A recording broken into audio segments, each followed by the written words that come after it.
মিষ্টিস ফ্যামিলির একটি নতুন ব্লগে তোমাদের সবাইকে ওয়েলকাম। আশা করছি তোমরা সবাই ভালো আছো, আর আমিও আমার পুরো পরিবারের সঙ্গে ভীষণ ভালো আছি। এখন ঘড়িতে সময় হচ্ছে ভোর 4টে, আর আমার আজকের ব্লগটা আমি এখান থেকেই শুরু করছি। আমার সমস্ত বন্ধুদের আমার ব্লগের সঙ্গে থাকার জন্য অনুরোধ রইল, তোমরা আমার ব্লগটা পুরো দেখো, তোমাদের অবশ্যই ভালো লাগবে। তোমরা তো আমার ব্লগের টাইটেল দেখে বুঝতে পেরে গেছো যে কি হতে চলেছে, কি বিষয় নিয়ে আজকের ব্লগটা। তো চলো সেটাই কন্টিনিউ করি। এই বাবু তাকাও, কই এই কারো গায়ে লাগিয়ে দিস না আবার তুই। বাবার কাছে ব্যাগটা দে না।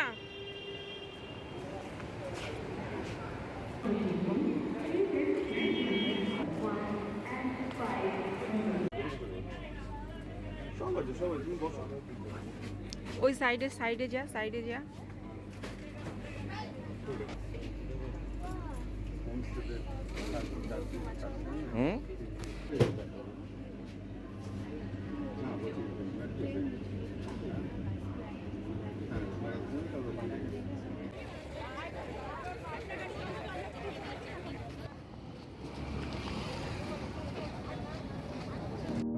ভোর 4টের সময় বাড়ি থেকে গাড়ি করে হাওড়া পৌঁছালাম। তারপর ওখান থেকে আমাদের ট্রেন ছিল 6টার সময়, বন্দে ভারত এক্সপ্রেস।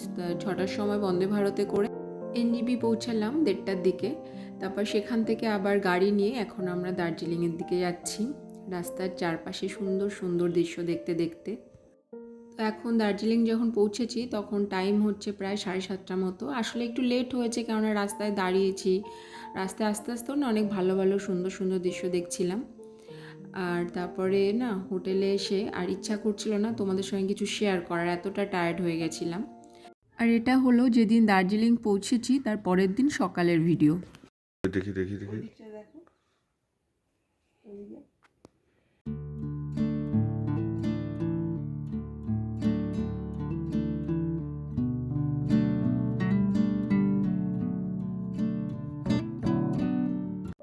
আমরা যে হোটেল রুমটা বুক করেছিলাম ওটা থেকে না মাউন্টেন ভিউটা খুব সুন্দর দেখা যায়, আর এই জন্য এই রুমটার চার্জটা একটু বেশি ছিল। কিন্তু আমরা ইচ্ছা করে এটা নিয়েছিলাম যাতে সকাল সকাল উঠে এত সুন্দর একটা প্রাকৃতিক দৃশ্য দেখতে পাই। মানে আমার রুম থেকে কাঞ্চনজঙ্ঘাটা পুরো দেখা যাচ্ছিল সকালবেলা। তারপর ছেলেকে খাইয়ে দাইয়ে নিজেরা ফ্রেশ হয়ে ছেলেকেও স্নান টান করিয়ে টরিয়ে দিয়ে ব্রেকফাস্ট করে এখন আমরা বেরিয়ে পড়েছি এখানে যে সমস্ত সাইট সিনগুলো আছে সেগুলো দেখার জন্য। তা এটা তো ম্যাল রোড, দেখো ম্যাল রোডে এখন দিনের বেলা তো সবাই যে যার মতো, যারা ট্যুরিস্ট আছে সবাই সাইট সিনে মানে দেখতে চলে গেছে এখন, এই জন্য ম্যাল রোডটা ফাঁকা। কিন্তু রাতের দিকে মারাত্মক ভিড়। কালকে যখন রাতে আমরা এসছিলাম, আমার রুমটা তো হোটেলটা ম্যাল রোডের কাছেই, খুব ভিড় থাকে তখন। তো এখন ফাঁকা, তো এখন আমরা যাব সাইট সিন দেখার জন্য। সাইট সিন দেখতে যাওয়ার আগে ভাবলাম যে গ্লেনারির সামনে গিয়ে একটা ভালো করে ছবি টবি তুলে নিই সবাই, কেননা এটা হলো এখানকার সব থেকে ফেমাস বেকারি শপ। আর এখান থেকে আমরা কিছু কুকিজ কিছু জিনিস কিনে খেয়েছিলাম, দারুণ খেতে। যাই হোক, তারপরে ওখানে ছবি টবি তুলে এখন চলে এসেছি নাইটিঙ্গেল পার্কে। একটা কার আমরা রিজার্ভ করে নিয়েছিলাম ম্যাল রোডের ওখান থেকেই। গাড়িতে করে আমাদের এই পার্কে আসতে সময় লেগেছিল ম্যাল রোড থেকে মাত্র 10-15 মিনিট। তো চলো এখন পার্কের ভেতরে আমি ঢুকছি, আর তারপরে ওখানে সুন্দর সুন্দর যা যা আমি দেখেছি সেগুলো তোমাদের সঙ্গে শেয়ার করি।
পার্কে ঢুকে সবার প্রথমে চোখ আটকে যাবে এই সুন্দর সুন্দর ফুলগুলো দেখে। প্রকৃতির বুকে পাহাড়ের কোলে এত সুন্দর সুন্দর রং বেরঙের ফুল, যেগুলো সহজেই আমাদের দৃষ্টি আকর্ষণ করছিল।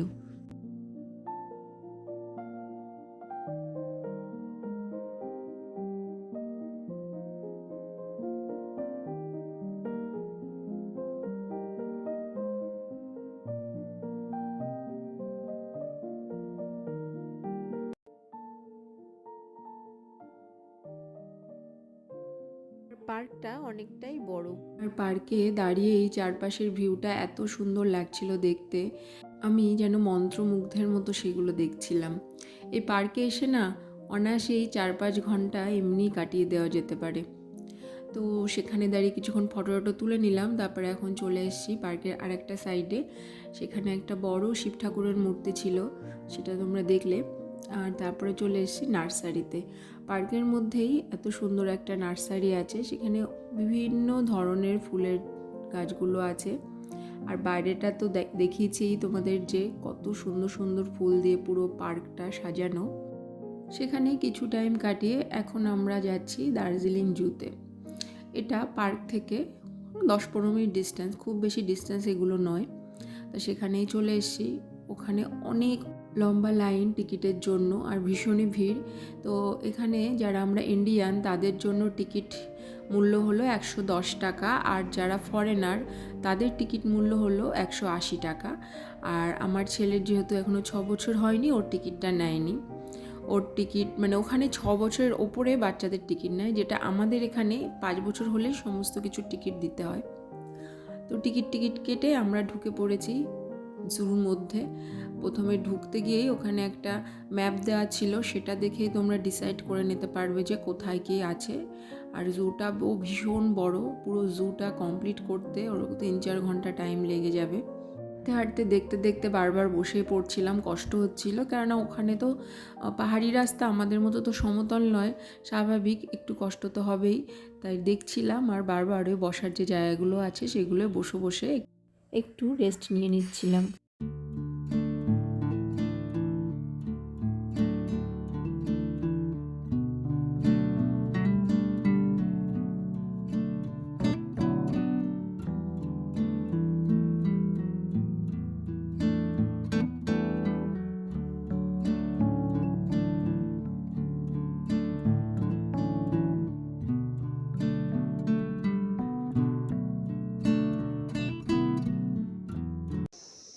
ওরা ঘুমোচ্ছে, ওই জন্য বলেছে কিপ সাইলেন্স। দেখেছো, একটুও নড়ছে না।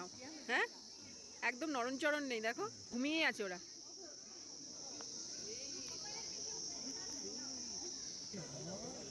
আরে বাবা, দেখে যা বাবু।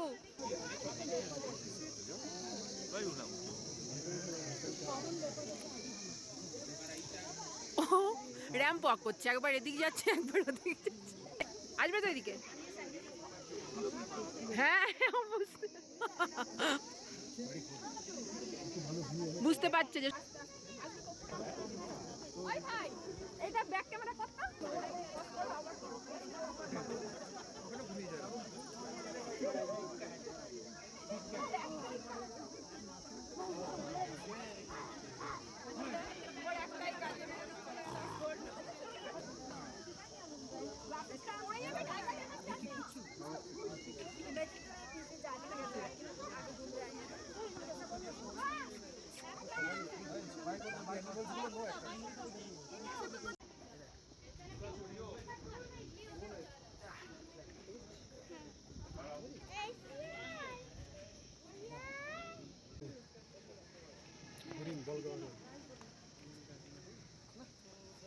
হয়ে গেল সে। বাহ, খুব ভালো লাগছে দেখতে। যা মানিয়েছে এবারই ওকে। কে ঝুলে আছে তুলেছি, কে ঝুলে আছে? কে ঝুলে আছে দেখি? মোগলি। আরেকটু এগিয়ে দাও। হ্যাঁ, বাহ, দারুণ লাগছে তো দেখতে। জুর মধ্যে অনেক ধরনের অ্যানিমেল ছিল, সেগুলো তোমাদের সঙ্গে শেয়ার করলাম। এখন চলে এসেছি যেখানে পাখিগুলো আছে, পাখিরালয়, ওখানটায়। দার্জিলিং জু একমাত্র জু যেখানে রেড পান্ডা আছে, মানে আমাদের ইন্ডিয়ার মধ্যে। কিন্তু রেড পান্ডার না আমি ভিডিও করতে পারিনি, ওটা আমি দেখেছি। রেড পান্ডা তো ভীষণ লাজুক হয়, সবসময় ঘাড় গুঁজে মাথাটা নিচু করেই ছিল, দুই একবার মুখটা তুলছিল, কিন্তু সেটা ভিডিও করার মতো সুযোগ আমার হয়নি, তাই সেটা আমি দেখেছি ওখানে।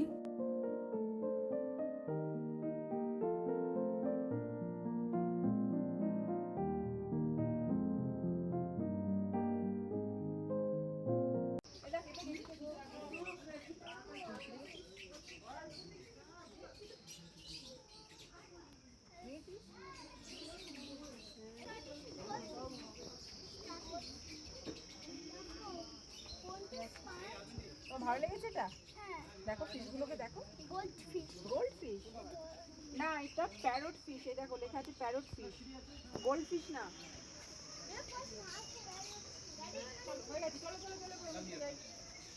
পুরো জুটা দেখা হয়ে গেল। আরও অনেক কিছুই ছোটোখাটো জিনিস দেখেছি, কিন্তু সেগুলো না তোমাদের আমি ভিডিওর মাধ্যমে দেখাতে পারছি না, স্কিপ করেছি কিছু কিছু ব্যাপার, না হলে ভিডিওটা অনেকটা বড় হয়ে যাবে। এরপর দার্জিলিং জুর ওখানটায় ছবি টবি তুলে চলে এসেছি আমরা লাঞ্চ করতে। পাহাড়ের সব কিছুই ভালো, কিন্তু খাবার পাহাড়ের একদমই ভালো লাগেনি আমার। একমাত্র মোমো, যেটাই আমার খেতে ভালো লাগছিল। এখানে যে রেস্টুরেন্টে আমরা খাচ্ছি, এখানে বসেও না সুন্দর সুন্দর ভিউ দেখতে পাচ্ছিলাম জানলা দিয়ে। এখানে খাবার খেয়ে হয়তো সেভাবে তৃপ্তি পাইনি, কিন্তু চারপাশের এই প্রাকৃতিক শোভা দেখে মনের তৃপ্তিটা ভীষণভাবে পেয়েছি। এটা হলো পরের দিনের ভিডিও। তো আজকে আমরা চলে এসেছি ঘুম মনেস্ট্রি। যেখানে আমরা ছিলাম সেখান থেকে সব কিছুই ভীষণ কাছে। ঘুম মনেস্ট্রি আসতে আমাদের সময় লেগেছিল আধা ঘন্টা মতো। দার্জিলিং মেল রোডের কাছে যে কারগুলো পাওয়া যায়, ওখান থেকে একটা শেয়ার কার নিয়ে আমরা এই ঘুম মনেস্ট্রিতে এসেছিলাম।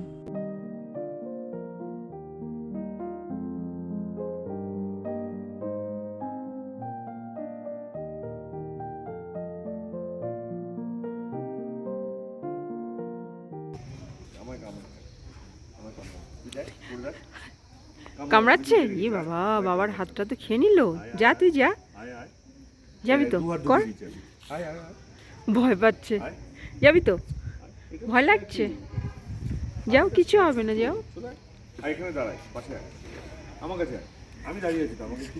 আচ্ছা ছেড়ে দাও, চলো ভেতরে যাই। আচ্ছা চলো ভেতরে যাই।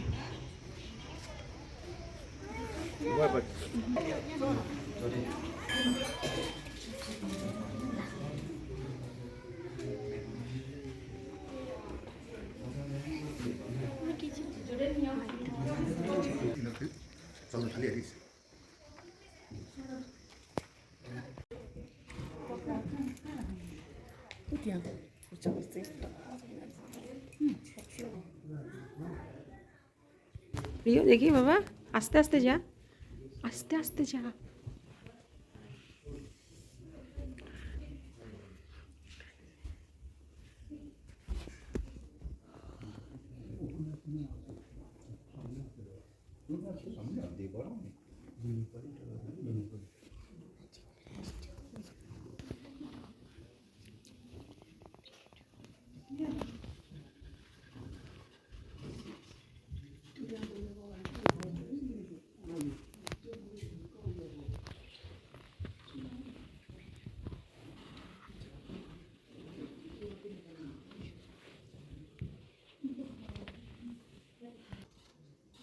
দিয়েছো? আচ্ছা নমস্কার করো, নমস্কার করো। আচ্ছা, ঘুম মনেস্ট্রি এই জায়গাটা না আমার ভীষণ ভালো লেগেছে। অদ্ভুত এক মানসিক শান্তি এই জায়গাটায় পাওয়া গেল। খুব চুপচাপ একটা শান্ত পরিবেশ। সকালে হালকা টিফিন করে বেরিয়েছিলাম, কিছুক্ষণ ঘোরাঘুরির পর খিদে তো পেয়েই গেল। আর এখানে এসে প্রচুর পরিমাণে মোমো খেয়েছি, কিন্তু সেটা অবশ্যই ভেজ মোমো, চিকেন মোমো আমি ট্রাই করিনি। ওদের হাতের তৈরি এই ভেজ মোমোগুলো ভীষণ টেস্টি, খুবই সিম্পল, তেমন কিছু ইনগ্রিডিয়েন্টস ওরা দেয় না, তাও খেতে ভীষণ ভালো। আমি না দাঁড়িয়ে দাঁড়িয়ে দেখছিলাম যে কিভাবে ওরা করছিল ওটা। এখন চলে এসেছি বাতাসিয়া লুপ। ঘুম মনেস্ট্রিটা ঘুরে মোমো টোমো খেয়ে এখন এখানে কিছুক্ষণ ঘুরবো, চারিদিকে কি সুন্দর সাজানো, কি দারুণ দারুণ ফুল।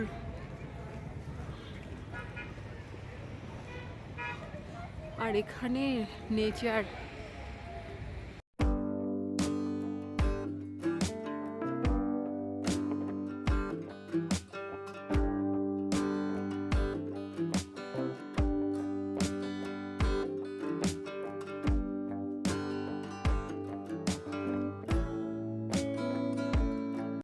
বাতাসিয়া লুপে এসে কিছুক্ষণ ঘোরাফেরা করলাম, চারপাশটা ভালো করে দেখে নিলাম। আর তারপরে এখানে দেখো ওই ছোট ছোট না কতগুলো দোকান বসে, তা সেখানেই দেখছিলাম কি পাওয়া যায় কি না। তা আমি দেখলাম, শুধু কিছু কেনাকাটা ওখান থেকে করিনি।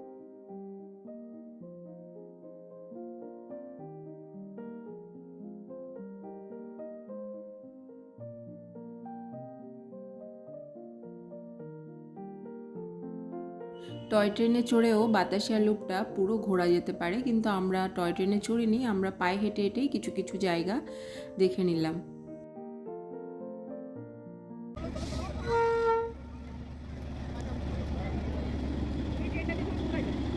ঘুরতে যায়।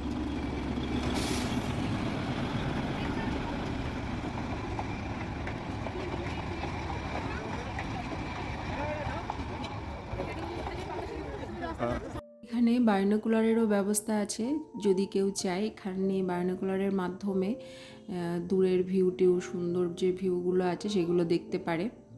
আর তারপরে দেখো সব পাহাড়িয়া ড্রেস পরে সবাই ছবি তুলছিল। আমাদেরও ইচ্ছা হলো যে আমরাও এটা একটু পরে ছবি টবি তুলি। তাই পার ড্রেস, এক একটা ড্রেসের জন্য 50 টাকা করে ওরা নিয়েছিল। আমরা 3 জন, আমাদের কাছে 150 টাকা নিয়েছিল ড্রেসগুলোর জন্য। তাই ওটা পরে কিছুক্ষণ ঘোরাফেরা করলাম, তারপরে ছবি টবি, ওখানে ছবি তোলার জন্য লোক পাওয়া যায়। আমাদের এখানে দীঘা টিঘায় যেমন হয় না, ছবি তুলে দেয়, সাথে সাথে দিয়ে দেয় ছবি তুলে, ওখানেও সেই ব্যবস্থাটা আছে। বাহ, কি সুন্দর লাগছে, তাকাও দেখি আমার দিকে। আরে ভালো লেগেছে তোমার? আচ্ছা।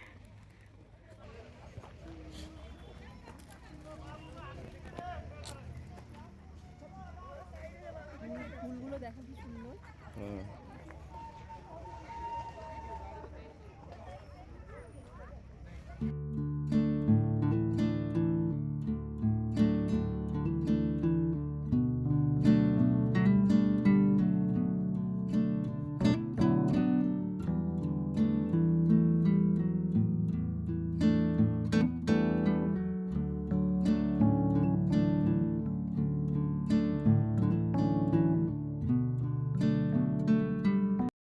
এটা হলো রাতের ভিউ, কি সুন্দর লাগছে।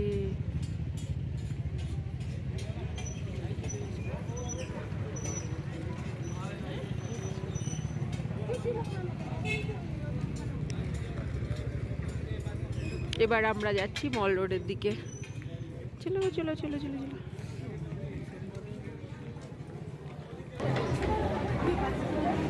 এ দেখো সবাই বসে আছে এখানে, এখানেই বসে বসে অনেকটা টাইম কাটিয়ে দেওয়া যায়, কিন্তু আমাদের সে বসার মতো টাইম নেই।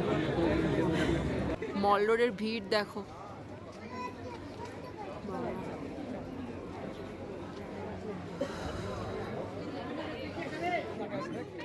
গ্ল্যানারিসের সামনে ঢুকতে হবে, গ্ল্যানারিসে চলো ঢুকতে হবে। এখন আমরা চলে এসেছি যেখান থেকে শপিং করব, চক বাজার। ওখানে বাবা, ওখানেও ভিড় দেখো। দার্জিলিংয়ে সব থেকে বেশি সস্তা জিনিস এই চক বাজারেই পাওয়া যায়, আর প্রচুর দোকান।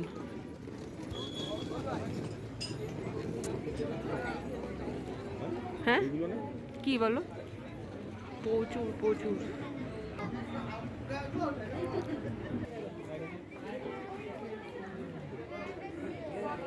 টুকিটাকি কিছু জিনিস কেনার পর আমি চলে এসেছি একটা স্টোলের দোকানে। এখানে স্টোল, সোয়েটার সব কিছুই পাওয়া যায়। সেখান থেকে আমি একটা স্টোল কিনে নিলাম।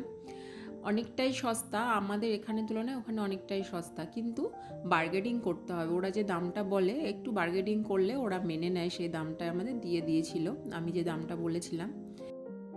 তোমরা যদি বন্ধুরা কখনো যাও তাহলে তোমরা অবশ্যই চক বাজারে শপিং করবে। মেল রোডের থেকে এখানে জিনিসের দাম একটু কম। এটা পরের দিন সকালের ভিডিও। আজকে আমাদের বেরিয়ে যেতে হবে। এখানে এসেছিলাম 3 দিনের জন্য, 3 দিন তো কেটে গেল। কিন্তু মনে হচ্ছিল যদি আরও 2 দিন থেকে যেতে পারতাম তাহলে আরও কিছু কিছু দেখার জায়গা ছিল, সেগুলো দেখতে পেতাম, কিন্তু সেগুলো মিস করে গেলাম, দেখা হলো না। কিছু করার নেই, নেক্সট টাইম যখন আসবো তখন সেগুলো দেখব। তো আমরা বেরিয়ে পড়েছি হোটেল রুম থেকে। আর আসার পথে কার্শিয়াং হয়ে তো আসতে হয়। এটা হলো কার্শিয়াংয়ের ভিডিও। কার্শিয়াংয়ের ওয়েদারটা না জাস্ট দেখার মতো ওয়েদার, এত সুন্দর ওয়েদারটা আমি দার্জিলিংয়েও পাইনি। এখানে আমি দাঁড়িয়েছিলাম, 5 মিনিটের মধ্যে ওয়েদার চেঞ্জ হয়ে যায়। এই যে দেখছো মেঘগুলো ভেসে ভেসে আমাদের পুরো ছুঁয়ে যাচ্ছিল, আবার কিছুক্ষণের মধ্যেই রোদ উঠে যাচ্ছিল। ভীষণ ভালো লেগেছে আমার কার্শিয়াং এই ছোট্ট শহরটা কিন্তু আমার ভীষণ ভালো লেগেছে।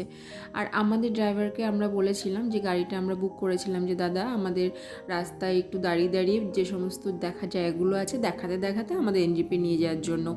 তা উনি কার্শিয়াংয়ে দাঁড়ালেন, আমরা কার্শিয়াংয়ে কিছুক্ষণ ঘুরলাম, তারপরে কার্শিয়াংয়ের টি গার্ডেনটাও ঘুরে নিলাম। আমাদের ট্রেন ছিল এনজেপি থেকে বিকেল 3:30টার দিকে, আর এখন তো ফেরার পালা। অনেক সুন্দর সুন্দর স্মৃতি নিয়ে আমরা ফিরে যাচ্ছি, তা সেগুলোই সব তোমাদের সঙ্গে শেয়ার করলাম। আশা করছি তোমাদের ভালো লেগেছে। তোমাদের সঙ্গে আমার আবার দেখা হবে নেক্সট ব্লগে বন্ধুরা। তোমরা সবাই ভালো থেকো, সুস্থ থেকো।